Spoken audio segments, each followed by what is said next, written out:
얼마 전 특별법을 폐기시켰던 국힘당은 내란 공범정당으로서 그들은 해산되어야 하고 국힘당이 해산되면 월남전 특별법을 막을 정당은 영원히 사라지게 된다. 이제 윤석열은 대통령이 아니고 국힘당 의원은 국회의원이 아니다.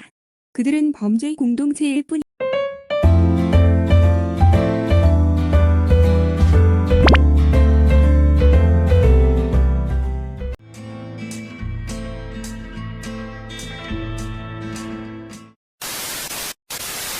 이거 국민의힘이 정말로 당 자체가 해산될 가능성이 높아지고 있습니다.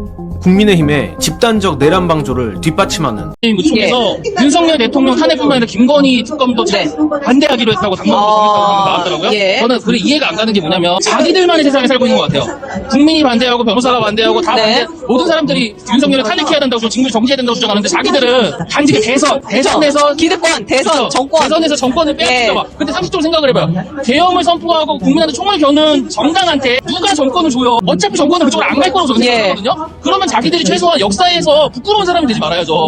저는 그래야 된다고 생각합니다. 그런데 오늘 탄핵 표결을 불과 7시간가량 앞두고 비상계엄 사태 이후에도 계속 침묵했던 윤 대통령이 섬찟하게도 미소를 짓고 나타나 예정입니다. 여러분. 대국민 담화를 내고 사과한다고 말했습니다. 하지만 내용은 대국민 담화라기보다는 대국민의힘 가이드라인 것 같았습니다. 즉각적인 퇴임은 물론 탈당조차 사실상 거부했고 국회도 아닌 우리 당, 그러니까 국민의힘을 중심으로 국정을 안정시키겠다고 강조했습니다. 결국 여당 내부의 탄핵 찬성 움직임을 막으려는 전략적 담화일 뿐이었다는 해석이 나옵니다. 여기 김건희 특검법에 대한 당론은 그것도 당론으로 갈 겁니다. 반대다.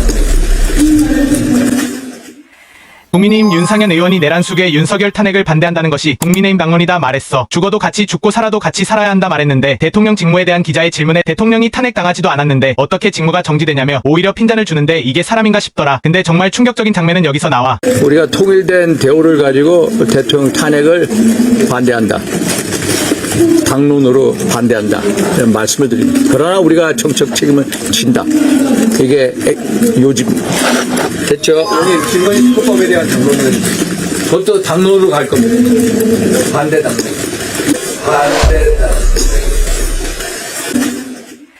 김건희 특검법 그것도 반대다 말하는 모습이 정말 너무 역겹고 추악하네. 이런 금수만도 못한 것들에게 법은 뭘까? 국민은 뭘까? 우리 국민은 언제까지 이런 스트레스를 받아야 하는 걸까? 너무 힘든 시간들이네. 절대 총칼로서 국민들을 굴복시킬 수 없다 라는 거를 분명히 보여줄 수 있는 그런 국민들의 자질을 가졌다고 보고요.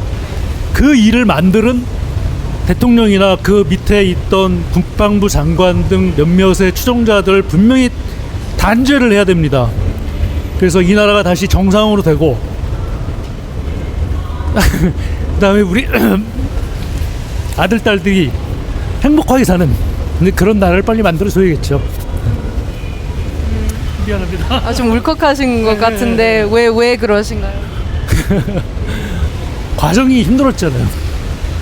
저희 세대가 가장 그 민주화를 위해서 열심히 했던 세대거든요. 그리고 그 혜택을 우리 자식들이 보고 있잖아. 근데 자식들은 좋은 나라에 살아야죠. 그리고 민주화되고 행복한 나라에서 살아야 되는 거 그게 정상이죠. 그러다 보니까 부모 입장에서 이런 일이 되게 가슴이 아프죠. 친위 쿠데타 같은 상황에서 국민을 지켜야 할 임무는 외면해놓고 이제 와서는 탄핵 트라우마를 운운하며 오히려 자신들을 지켜달라는 정치인들이 있습니다. 국민들 앞에서 트라우마란 표현을 꺼낼 자격이 있습니까? 군사 독재에 오랜 세월 억압당했고 심지어 계엄군에 의해 학살당한 진짜 트라우마가 있는 무고한 국민들이 다시 총든 계엄군에게 위협당했는데 어떻게 지금 그 표현을 자신들의 이익을 위해 쓸 수 있습니까? 몇 년 정권을 잃고 자리를 잃었던 게 트라우마라는 겁니까? 대체 정치를 왜 하는 겁니까? 내란죄 피의자가 또 무슨 일을 저지를지 모르는데 국민을 지키는 것보다 자기 자리를 지키는 게 더 중요합니까?